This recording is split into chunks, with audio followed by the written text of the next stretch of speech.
Have you ever wondered why Genesis chapters 31 to 35 are filled with so much drama and tension?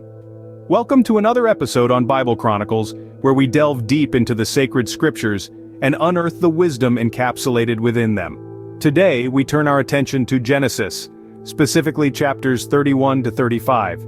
These chapters, rich in narrative and rife with emotional turmoil, are brimming with profound insights that are as relevant today as they were thousands of years ago. These chapters tell a story of escape, divine encounters, emotional reunions, and transformation, all interwoven with God's master plan. But beneath the surface lie hidden truths, lessons and wisdom that we often overlook. So what are these hidden truths? How can they guide us in our modern lives? As we journey through these chapters, we'll explore these questions, shedding light on the drama and tension that underpins these stories. So get ready to unravel the mysteries of these chapters. What would compel Jacob to flee from his father-in-law Laban? A question that takes us deep into the heart of Genesis. Jacob made a daring decision to part ways with Laban. But why? You see, Jacob had been serving Laban for many years, and over time, he noticed Laban's attitude towards him change. He realized it was time to return to his homeland, yet his departure wasn't without deceit. He left secretly, without Laban's knowledge. When Laban discovered Jacob's departure, he pursued him, leading to a tense confrontation. Yet, amidst the tension, a covenant was formed. A pile of stones, a witness between them, symbolizing their agreement to not harm each other. Jacob's flight from Laban was a turning point in his life. It was not merely an escape from a difficult situation, but a step towards fulfilling his destiny. Jacob's flight was more than just an escape, it was a leap towards his destiny. Scene script: imagine wrestling with a divine being and surviving. What does this tell us about Jacob? Well, in the book of Genesis, Jacob does just this. He grapples with a mysterious figure throughout the night. It's a divine entity. An angel, maybe? The text isn't explicit. But what's clear is that Jacob's wrestling is an intense, transformative experience. In the midst of their struggle, the divine figure touches Jacob's hip, leaving him with a lifelong limp. Yet Jacob holds on, refusing to let go until he receives a blessing. This shows his tenacity, his will to survive and thrive no matter the odds. The divine figure then changes Jacob's name to Israel, which translates to, "He who struggles with God." This name change signifies a shift in Jacob's identity, from a deceiver to someone who wrestles with divine and human beings and prevails. Jacob's wrestling was not just physical but also spiritual, symbolizing his struggle and eventual triumph. Ever thought how it would feel to face someone you've wronged after many years? Imagine the anticipation, the uncertainty, the fear. That's exactly the predicament Jacob found himself in when he was about to meet his brother Esau after a long time apart. Their story is a tale of rivalry, deceit, and eventually, forgiveness. Jacob had wronged Esau, taken what was rightfully his. Years later, they were to meet again. You can almost feel Jacob's trepidation, his worry. Would Esau still hold a grudge? Would he seek revenge? But the reunion was one of forgiveness, not retaliation. Esau ran to meet Jacob, embraced him, fell on his neck and kissed him. They wept. It was a moment of emotional catharsis, a testament to the power of forgiveness.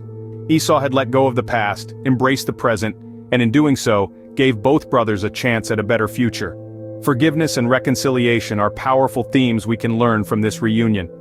What happens when tragedy strikes and how do we respond? This is a question that confronts us in Genesis chapters 31 through 35. We encounter the story of Dinah, a young woman who experiences a heart-wrenching tragedy. She is violated, her dignity stripped away in an act of violence. The pain of her ordeal is felt deeply by her family, and her brothers, Simeon and Levi, respond with anger and vengeance. They slaughter the men of the city where their sister's tormentor resides, a harsh and bloody retribution. Yet, in the midst of this turmoil, a voice calls out. It's not a voice of violence or vengeance, but of divine guidance. This voice belongs to God, reaching out to Jacob, the patriarch of this embattled family. It's a call that echoes through the pain and the turmoil, inviting Jacob to a place of peace and transformation. Jacob heeds this call. He leads his family to Bethel, as instructed by God, and there, they rid themselves of their foreign gods, purify themselves and change their clothes. It's symbolic, representing a shedding of their old selves, their old ways, their old pains.